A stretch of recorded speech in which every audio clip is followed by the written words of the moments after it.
திரு தனி அரசு கடைசியில் ஒன்று சொல்லிட்டீங்க, என்டிஏ ஆட்சி தமிழகத்தில் பாத்தீங்களா நீங்க எங்க பதில இவ்வளவு தூரம் பேச்ச விட்டு கடைசியில் ஒரே ஒரு அது மற்றொரு விவாதத்துக்கு வழிவகுக்கும். நம்ம தொடர்ந்து திரு தனி அரசு இப்போ நீதிமன்றத்தோட இந்த தீர்ப்பு, அதன் மீது எழுதிருக்கக்கூடிய கருத்து விமர்சனங்கள் எப்படி பார்க்கலாம்? அரசியல் களத்தில் ஒன்று எதிரொலிக்கிறது, மக்கள் மன்றத்தில் ஒன்று எதிரொலிக்கிறது, பொதுவான அரசியல் விமர்சகர்கள் வேறு கோணத்தில் இதை அணுகுகிறார்கள். எப்படி பார்க்குறீங்க திரு தனி அரசு? இல்லையா, இப்போ மூத்த நெறியாளர் கிறிஸ்டோபர் தாஸ் ஐயாவுக்கு தெரியும், இந்த வழக்கு ஒன்றும் இறுதியானதில்லை. இது மீண்டும் மேல்முறையீடு போகலாம். அதெல்லாம் இந்த வழக்கு பல நீதிமன்றங்களை சந்தித்த ஒரு விசித்திரமான வழக்கு தான் அதிமுக பொதுச் செயலாளர் எடப்பாடி தேர்வு மீதான பல்வேறு அண்ணன் ஓபிஎஸ் உள்ளிட்ட சின்னம்மா உட்பட பல பேர் அந்த உரிமை கோரி நீதிமன்றங்களில் வழக்கு இருக்குது. அது ஒவ்வொரு நாளும் ஒவ்வொரு மாதிரி தீர்ப்பு வருது மாறி மாறி. ஆனால் இந்த தாக்கம் இது அண்ணா திராவிட முன்னேற்ற கழகத்தில் அல்லது இவர்கள் சொல்வதைப் போல 2 கோடிக்கு மேற்பட்டிருக்கிற அதிமுக தொண்டர்கள் மத்தியில் ஒரு நம்பிக்கையை தந்திருக்கிறதானா? இல்லை. கலை யதார்த்தம் ஒன்றுபட்ட அண்ணா திராவிட தந்திருக்கிறதா இல்லைன்னு சொல்கிறீங்க? கட்டாயமாயா இந்த தீர்ப்பின் மூலமாக தொண்டர்களுக்கு பெரும் நம்பிக்கையை தந்துடாது. ஏன்னா தேர்தலில் தீர்ப்பு ஒரு முதலமைச்சரை உருவாக்குவது, ஒரு கட்சியை ஆட்சி அதிகாரத்துக்கு கொண்டு வருவதற்கு தீர்ப்பு துணையாக நிற்க முடியாது.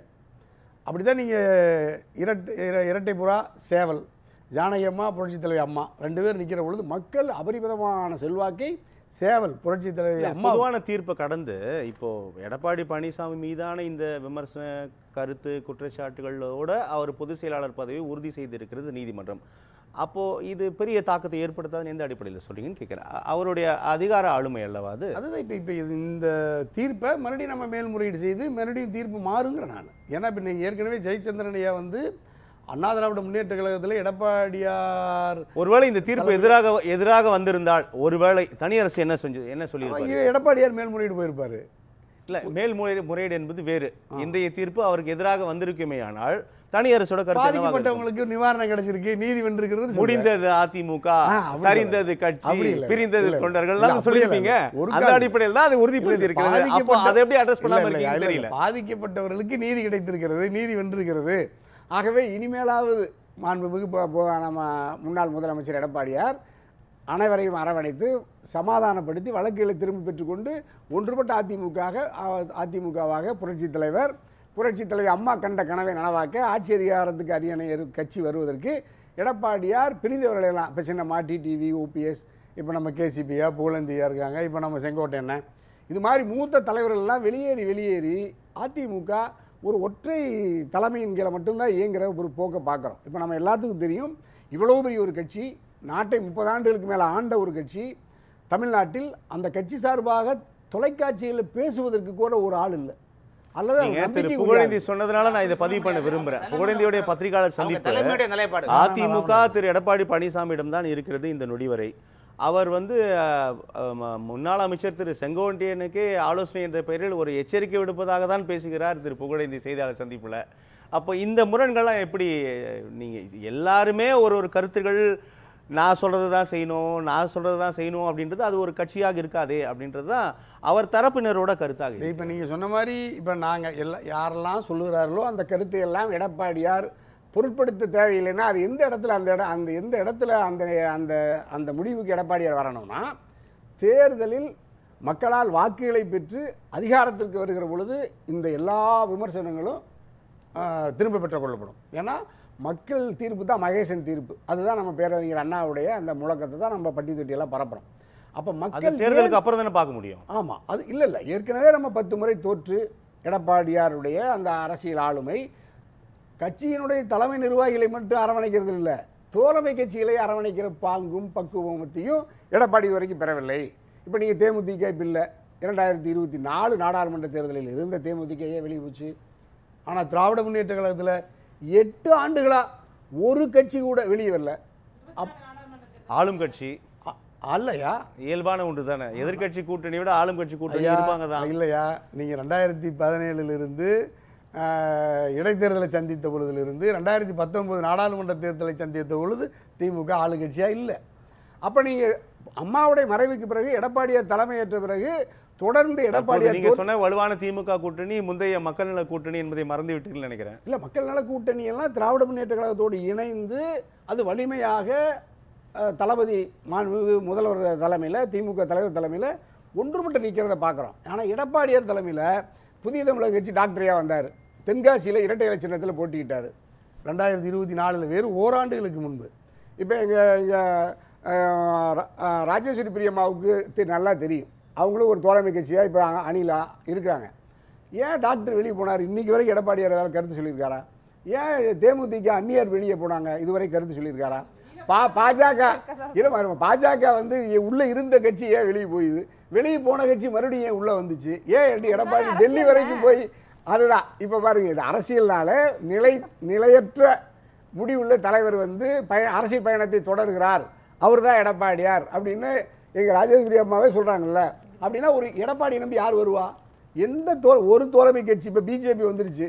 இவ்வளவு நேரம் நல்லா பிஜேபி திமுக ஆட்சி வீழ்த்தணும், அதிமுக ஆட்சிக்கு வரணும்னு எங்கள் ராமையா சொன்னாங்க. ஆனால் இப்போ என்ன கடைசி என்ன சொன்னாங்க? என்டிஏ கூட்டணி ஆட்சி வரும்னு சொல்லி மறுபடியும் எடப்பாடிக்கு ஒரு சிக்கலை தர்றாங்க. அப்படி நீங்க எப்படி நினைக்கிறீங்க? மகாராஷ்டிரா என்னங்க, மகாராஷ்டிரா எப்படி ஆட்சி அமைக்கிறது சொல்லுங்க? அழகா தானே கொண்டு போறாங்க. நீங்க பல கொண்டு போறாங்க. என்ன தப்பு? எடப்பாடியை பார்த்துட்டு சார் தப்பு இருக்க சொல்லுங்க சார். நீங்க இதுல சிண்டி முடி விடாதீங்க. இல்ல இப்ப எங்க அம்மா கேளுங்க. இப்ப நீங்க நம்ம கூட்டணி ஆட்சி ஏத்துறோமா? சிவனேன்னு அவங்க போயிட்டு இருக்காங்க. அதனால நம்ம இல்ல கூட்டணி ஆட்சின்னு இப்போ இங்கே ராமனையா இருந்து, அண்ணாமலையிலிருந்து, முருகனிலிருந்து அமித்ஷா வரைக்கும் ஒரே மாதிரி தனித்த அண்ணா திராவிட முன்னேற்ற கழக அரசு தமிழ்நாட்டில் அமைந்து விடக்கூடாது என்று விரும்புவது பாஜக. அப்படி விரும்புகிற பாஜகவோடு எதற்கு எடப்பாடியார் உறவு வைத்திருக்கிறார்? உங்க மனசுல இப்படிலாம் ஒரு எண்ணம் வச்சிருக்கீங்க. அதிமுக ஆட்சிக்கு வரணும்னு சொல்றாங்க. என்டிஏ கூட்டணியில் அவங்க இருக்கிறாங்க சார். என்டிஏ கூட்டணியில் எடப்பாடி அண்ணன் என்டிஏ கூட்டணி அவங்க இருக்கிறாங்க. கூட்டணியில் மந்திரி சபை கட்டமா இல்லை. உங்க அமித்ஷா சொல்ல சொல்லிருங்க. நான் திருராமன் இல்ல அமித்ஷா அமித்ஷா ஐயா அவர் வந்து ஆட்சியில் பங்குங்கிறார், ஆட்சியிலேயே பங்குங்கிறார். அது எங்கே? தலைநகர் சென்னையில் பொதுச் செயலர் எடப்பாடி வைத்து கொண்டு சொல்கிறார். இன்றைக்கி வரைக்கும் அமித்ஷா மாற்றிக்கல. அது மட்டும் இல்லையா, இப்போ சமீபத்தில் பூத் கமிட்டியினுடைய முகவர்கள் கூட்டத்துக்கு வர்றாரு, நெல்லைக்கு வர்றாரு அமித்ஷா ஐயா. என்ன சொல்கிறாரு? அண்ணா திராவிட முன்னேற்ற எடப்பாடிக்கு 21 விழுக்காடு இருக்குது, பாஜக எங்களுக்கு 18 விழுக்காடு இருக்குது அப்படின்னு எத்தனை தொகுதி கேட்குறாரு? அதிமுக 150னா இது 130 சீட் வேணுங்கிறாரு அமித்ஷா ஐயா. கேட்கல, நீங்க கொளுத்தி போறீங்களா? இல்ல அவர் தான் சொல்றாரு 21-18னா அப்ப இந்த சிக்கலை எல்லாம் எப்படி எதிர்கொள்ள போறாரு எடப்பாடியார்னா? இப்ப இவங்க எல்லாம் ஏன் நீங்க வெளியே சின்னமா இப்ப டிடிவி என்டிஏ கூட்டணியில் இருந்தாரு, ஏன் இப்ப வெளியே போனாரு? இப்ப எங்க ராமனையா அதுக்கு பதில் சொல்றீங்களா? நீங்க வந்து கூட்டணியை நீங்க நம்ம தலைப்பேன் எடுத்திருக்கீங்க. கூட்டணி பலத்தோடு மக்களை சந்தித்து பிரச்சாரம் செய்ய எங்க கூட்டணி இருக்கு? பாஜக ஒரே ஒரு கட்சி தான் இருக்கு. இந்த பாஜகவும் கூட்டு ஆட்சியில் பங்குங்குது. அது எடப்பாடிக்கு உடன்பாடு இல்லை. பாஜகவுக்கு அதிமுகவுக்கு எப்பொழுது வேணாலும் முரண்பாடு வரலாம். இந்த சூழ்நிலை ஒன்றுபட்டு கட்சி பலகீனப்பட்டு கிடக்கிற நேரத்தில், இப்போ பாஜகவும் இப்படி ஒரு நெருக்கடியை தருகிற நேரத்தில் எடப்பாடியால் செய்வதறியாது திகைத்து போய் அரசியல் களத்தில் தோல்வியை தொடர்ந்து சுமந்து வருகிற எடப்பாடியார் 2026 சட்டமன்ற பொதுத் தேர்தலிலும் தோல்வியை தழுவுவதற்கான சூழல் நிரம்பி வருகிறத பார்க்குறோம். இதிலிருந்து மீளணும்னா என்ன செய்யணும்? முதல்ல ஒன்றுபட்ட கட்சி. ஓபிசி என்ன சொல்கிறாரு? நிபந்தனையற்று நான் இந்த கட்சிக்கு வலிமை சேர்க்க வர்றேங்கிறாரு. இப்போ எடப்பாடியார் இதில் என்ன சிக்கல்? சின்னமாக ஒன்றுபட்ட அதிமுக மீண்டும் நம்ம ஆட்சிக்கு வரணும்னு அறிக்கை கொடுக்குறாங்க. என்ன இப்போ எடப்பாடிக்கு என்ன சிக்கல்? இதில் எடப்பாடியை விட அதிமுகவை நேசித்தவர் சின்னம்மா, எடப்பாடியை விட கூடுதலாக நேசித்தவர் செங்கோட்டையன், எடப்பாடியை விட கூடுதலாக நேசித்தவர் தான் டிடிவி. அப்போ அம்மாவோட எல்லா நெருக்கடியிலையும் காலத்திலையும் 3 முறை முதல்வர் அணியிலிருந்து அண்ணன் ஓபிஎஸ் இவங்களெல்லாம் வெளியேற்றிட்டு எடப்பாடி தனியாக மகுடம் சூட்டி சர்வாதிகார போக்கோட அல்லது ஜனநாயக பண்புகளுக்கு முரணாக ஒரு கட்சியையோ ஆட்சியையோ எப்படி ஆட்சி நிர்வாகம் நடத்த முடியாதுங்கிறதுனால எடப்பாடியார் இதில் தன்னுடைய முடிவை மாற்றிக்கொண்டு திருத்தி கொண்டு ஒன்றுபட்ட அதிமுகவை அனைவரையும் அரவணைத்து கொண்டு தோழமை கட்சிகளை இன்னும் கூப்பிட்டு அழைச்சி பேசணும். வெளிப்படை தன்மை இருக்கணும், நேர்மை இருக்கணும். நீங்கள் எங்கள் அம்மா புரட்சி தலைவர் அம்மா இருந்தாங்க, புரட்சி தலைவர் இருந்தாங்க.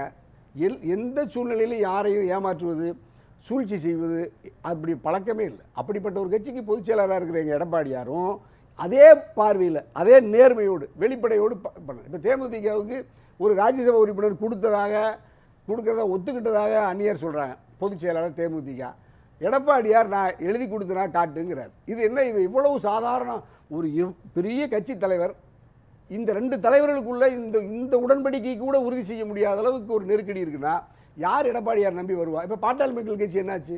இப்போ பாட்டாளி மக்கள் கட்சி என்டிஏவில் இல்லை, தேமுதிக என்டிஏவில் இல்லை, டிடிவி வெளியே போயிட்டார். ஓபிஎஸ் மோடியாவே அவ்வளவு வானலாவிய ஒரு மதிப்பு மரியாதை வச்சிருந்தார். இன்னைக்கு அவரும் வெளியேறியிருக்காரு. இப்போ எடப்பாடி யாரை நம்பி முதலமைச்சர் ஹரியானா எல்லாமே வந்துட்டு இருக்காங்க, they are on the way அப்படின்னு சொல்றாங்க. உங்களுடைய நேர்மையை நான் பாராட்டுறது திரு தனியரசு. நான் தொடர்ந்து பேசலாம். திரு பிரியா, ஒரு கேள்வி. இப்போ தனியரசு சொல்றதோட இந்த விவகாரங்களோட இல்ல கூட்டணி தொடர்பா பேசும்போதும் இப்போ நீங்கள் சொன்னீங்க இது இயல்பான ஒன்று தான் அப்படின்னா, சரி politics have no relation to morals அப்படின்னு இதை கடந்து போக முடியுமா? ஏன்னா எதிரணியில் இருக்கக்கூடிய பலம் என்பது கூட்டணி. ஸோ இந்த நிறைய சிதறல்கள் இருக்குது அப்படின்றது தனியரசோட வாதம். உங்களுடைய பதில் தான் அவர் கேட்டார், சொல்லுங்கள். கண்டிப்பாக. இப்போ ஒவ்வொரு கட்சியுடைய ஒரு தனித்துவம்னு ஒன்று இருக்கும். அவங்களுக்கு ஒரு ஃபார்முலா இருக்கும், வேற ஒருத்தவங்களுக்கு இன்னொரு ஃபார்முலா இருக்கும். இப்போ திமுகவை பொறுத்த வரைக்கும் அவங்களுக்கு பிரதான ஃபார்முலா ஒன்லி கூட்டணி கட்சிகள் தான். அவங்க கூட்டணிகளை தான் அப்படியே அதை வச்சு தான் அது மேலே தான் கூட்டணி மேலே சவாரி செய்து தான் அவங்க வெற்றியையே தேடிட்டு இருக்காங்க. ஆனால் அதிமுகவோட ஹிஸ்ட்ரியில் பார்த்தீங்கன்னா தனித்து கூட அவங்க 40க்கு 40 தொகுதி வெற்றி பெற்ற வரலாறு இருக்குது. அதிமுக அந்த கட்சியோடைய வரலாற்றில் நம்ம பார்க்குறோம். அப்போ இவங்க என்ன பண்ணுறாங்கன்னா, இவங்க சொல்வது போல் தோழமை கட்சிகளை அவாய்ட் பண்ணுறாங்க, யாரையும் சேர்த்துக்கல, இதெல்லாம் 2 இயர்லி, இன்னும் 7 மாத காலம் இருக்குது. நீங்கள் அதற்கு முன்னதாகவே எல்லாவற்றையுமே நீங்கள் வந்து இல்லை நடக்காது போகாது அப்படின்லாம் நீங்கள் பேசுறது எனக்கு ஏற்றுக்கொள்ளும் வகையில் இல்லை. அண்ணனும் அரசியலில் நிறைய அனுபவங்கள் இருக்கு, அண்ணன் வந்து மிகப்பெரிய இடத்துல இருக்காங்க. உங்களோட ரொம்ப வருத்தப்படுறாருல. ஒத்துக்கிட்டோம்ல, அதையாவது எடப்பாடி ஒரு தொகுதி ஒத்துக்கிட்டாரான்னு சொல்லுங்க. இருக்கட்டும், உங்களோட நல்ல மனசுக்கு நன்றி. இருந்தாலும் நான் வந்து திரு எடப்பாடி கே பழனிசாமி அவர்களை வந்து ஏன் நான் சொல்றேன்னா, இப்போ சொல்ற மாதிரி தான் என்னையெல்லாம் ரொம்பவே மரியாதை கொடுத்து என்ன கருத்துக்கள் சொல்றோமோ அதை உள்வாங்கும் திறன் கொண்டவர்ங்கிறத நான் நேரடியாக பார்த்துருக்கேன். கிட்டத்தட்ட 2 மணி நேரம் 3 மணி நேரம் நாம பேசுறதை கேட்கிற அளவுக்கு உள்ள எந்த தலைகணமும் இல்லாத ஒரு தலைவராகத்தான் நான் அவரை கருதுறேன். அவர் என்ன அது மாதிரி அவர் பேசியிருக்காரு, இயல்பா இருந்திருக்கிறதுனால நம்ம சொல்றோம். இப்போ நீங்கள் சொன்னது போல் அரசியல் இந்த கட்சி கூட்டணி இல்லை, இந்த கட்சி போயிட்டு இந்த கட்சி வெளியில் போயிட்டுன்னா அதற்கான காரணம் என்ன அப்படிங்கிறத நீங்கள் அவர்கள்ட்டையும் நீங்கள் போய் நம்ம கேட்க வேண்டிய இடம் இருக்குது. ஏன்னா இன்னைக்கு சொல்கிறாங்க எடப்பாடி அண்ணன் அவர்களை நான் அப்படி பேசவே இல்லை அப்படின்னு தான் பிரேமலதா விஜயகாந்த் அவர்கள் சொல்கிறாங்க. எடப்பாடி அண்ணன் அவர்களை நான் சொல்லவே இல்லை அப்படின்னு சொல்கிறாங்க. அப்புறம் வந்து வேறு கேள்விகள் கேட்டாலும் எல்லா கட்சியும் அதுதான் பண்ணுது அப்படின்னு அவங்க சமாளித்து தான் பதில் சொல்கிறாங்களே தவிர எந்த இடத்துலையும் நேரடியாக சொல்லலை. இந்த செய்தி கூட திரிக்கப்படுது. உண்மையாகவே சில மீடியாக்கள் மூலமாக அவர்கள் பேசுவதை 1க்கு 2 திருச்சி எப்படியாவது பிரிச்சிடணும், இவங்க போயிடக்கூடாதுங்கிறதுல தான் அவங்க எல்லாரும் கவனமா இருக்கிற மாதிரி. மேடம் சொன்னாங்களா, அதை மறுக்கலையே. இல்ல அந்த இடத்துலயும் அவங்க சொல்லியிருக்காங்க, விளக்கம் கொடுத்திருக்காங்க. இவர் முழுமையாக அதையும் ஒரு மறுக்கல. நான் வந்து கொடுக்குறேன்னு சொல்லவே இல்லை அப்படின்லாம் அவர் எந்த இடத்துலையும் மறுத்ததா நீங்களும் செய்தி பார்த்துருக்க மாட்டீங்க. ஏன்னா சமூக வலைதளத்தில் எழுதுறதை வச்சு நாம பேசக்கூடாது. நாம உள்ள இருக்கோம், ஒரு அரசியலுக்கு உள்ள இருக்கோம், உற்று நோக்கிறோம், அவர்களை எல்லாருமே பார்த்துக்கிட்டு இருக்கோம். அதன் அடிப்படையில் மக்கள் இந்த நிகழ்ச்சியை பார்க்கும்போது நாம ஒருத்தரோட பிம்பத்தை அப்படியே உடைக்க கூடாது. நீங்க சொல்வது போல எல்லாரையும் ஒருங்கிணைக்கணும் அப்படின்னு சொன்னா அந்த இடத்துலையும் அவர் ஜனநாயகத்தை விரும்புறாரு, எல்லோருடைய விருப்பத்தையும் கேட்கிறாரு. அந்த விருப்பத்தின் அடிப்படையில் காய நகர்த்திட்டு இருக்காருன்னு தான் நீங்க பார்க்கணுமே தவிர நீங்க அவர் தனியா செயல்படுறாரு, அவர் தனித்துவமா முடிசூட்டி கொள்ள விருப்பப்படுறாரு, சர்வாதிகார போக்கு அப்படியெல்லாம் சொல்றது வந்து ஏற்றுக்கொள்ளும் வகையில இல்லைங்கிறது தான். குறைஞ்சபட்சமா தலைநகர் சென்னையில் ஜெயக்குமார் அண்ணன் தான் இப்போ அபிஷியல் ஸ்போக் பர்சனாக இருந்து நிறைய செய்தி சொல்லிட்டு இருந்தார். கொஞ்ச நாள் எங்கே போனார்? ஒருத்தர் எடப்பாடி தவிர மைக்கை பிடிச்சி அதிமுக பேசுறது ஒரு ஆளை சொல்லுங்க அப்படின்னா யாரையுமே ரொம்ப கூடுதல் கவனிப்போடு இருக்கிறார் திரு ராமசாமி. குறுக்கிட்டீங்க, சுருக்கமா சொல்ல நம்ம இடைவெளிக்கு அப்புறம் மீண்டும் பேசலாம். சொல்லுங்க. அதான் நம்ம சொன்னாங்க, திமுக எப்போதுமே கூட்டணிகள் மீது சவாரி செய்யும். அதிமுக தனித்தென்று கூட வெற்றி பெற்ற வரலாறு இருக்கிறது உண்மை. ஆனால் ஐக்கிய அதிமுக என்பதை மறந்துவிடக் கூடாது. இது எடப்பாடி தலைமையில் இருப்பது பிளவுபட்ட அதிமுக. ரெண்டுக்கும் வித்தியாசம் இருக்கு. நீங்க சில விஷயங்களை புரியாமலே பேசுறீங்க.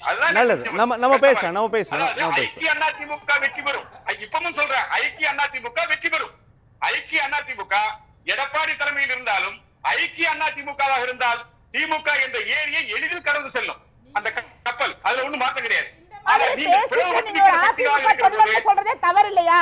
நீங்க இந்த மாதிரி பேசிட்டு இன்னைக்கு ஒரு கட்சியாக அவங்க செயல்பட்டு இருக்கும் போது அவங்க மேல இவ்வளவு சேர வாரி இறைச்சிட்டு நான் உண்மையான தொண்டன்னு சொல்லக்கூடாது. உங்களை திருத்தி அவர்களுக்கான நேர அவகாசம் இருக்குன்னு சொல்றேன். நான் சரியா தவறாங்கிறது எனக்கு ஒரே தலைவன் புரட்சி தலைவன் மட்டும்தான். அந்த முடிவுல அப்ப இதெல்லாம் பத்தி பேச தேவையில்லை. புரட்சி தலைவன் மட்டும்தான். நான் அதிமுகவின் பீஷ்மர், அஸ்தினாபுரம் நல்லா இருக்கணும்னு விரும்புற பீஷ்மரை போல அதிமுக நல்லா இருக்கணும்னு விரும்புற பீஷ்மரை தவிர யாரு நான் ராஜாவாக நினைக்கிற ஆள் கிடையாது. நாளைக்கு ஒன்று கூடின பிறகு எடப்பாடியை நீங்க தலைவர்னு ஏத்துக்குவீங்களா? எடப்பாடி வழிகாட்டும் தலைவர் ஏற்றுக்கொள்ளலாம். ஒன்று கூடிய பிறகு புகழ்ந்து பேச ஆரம்பிக்கும். நான் டவுட் கேக்குறேன், என்னுடைய சந்தேகத்தை கேக்குறேன், அதுக்கு தீர்வு. புகழ்ந்து பேசுறதுக்கு இல்லமா, அதிமுகவின் தலைமை என்பது புரட்சி தலைவரின் அடிவருடைய ஒட்டி இருக்க வேண்டுமே தவிர அதற்கு மாறுபட்டு இருக்க கூடாதுங்கிறது எனக்கு வருத்தம். அண்ணன் ஜனியரசன் அழகா சொன்னாரு, என்னெல்லாம் செஞ்சாங்கன்னு அழகா சொன்னாரு. அண்ணன் ராமண்ண மனசாட்சி, எல்லாருடைய மனசாட்சியும் அவர் பேசினாரு, எல்லாருடைய மனசாட்சியும் ஆயிட்டாரு அவரு. ஆனா கடைசியில ஒரு விக்கி வச்சுட்டு போயிட்டாரு. அதிமுக அதனாலதான் திரு தனியரசுக்கு பாராட்டு தெரிவிச்சோம். இயக்கம் இங்க திராவிட சித்தாந்தம் தான் ஆளுமே தவிர வேற எதுக்கு நாங்க இடம் கொடுக்க மாட்டோம். அத வந்து தெளிவா இருப்போம், அதுல எந்த மாற்று கருத்து கிடையாது. நல்லது ராமசாமி, நம்ம பேசலாம், மிக தெளிவா இருப்போம், நம்ம பேசலாம். இன்னொரு விஷயம் சொல்லிடுறேன், எனக்கு எடப்பாடி பழனிசாமி மீது எந்த வருத்தமும் கிடையாது. அவர் கிளைக்கழக செயலாளர் இருந்து வந்தவர், எங்களை போல அவரும் கிளைக்கழக செயலாளர் இருந்தவர், அதெல்லாம் மாற்று கருத்து கிடையாது. ஆனால் ஒரு கிளைக்கழகத்தில் இருந்து உயர்ந்து பதவிக்கு வந்தவர் ஒரு கட்சியை எப்படி வழிநடத்தி செல்ல வேண்டும், நம்மை போல்தானே இவர்களும் இந்த கட்சியிலே பாடுபட்டிருப்பார்கள், இவர்களும் உழைத்திருப்பார்கள், இவர்களும் வியர்வை சிந்தியிருப்பார்கள், இவர்களை நாம் பாதுகாக்க வேண்டிய கடமை பதவிக்கு வந்தவர் நமக்கு இருக்கிறது என்ற எண்ணம் இல்லாமல் இருக்கிறார் என்பதுதான் எனக்கு குற்றச்சாட்டை தவிர அவர் மீது எனக்கு என்ன கோபம், எனக்கு ஒன்றும் கோபம் இல்லை. ஐக்கியப்படுத்துங்கள், தேர்தலில் வெற்றி பெற முடியும். நாம் பேசலாம்.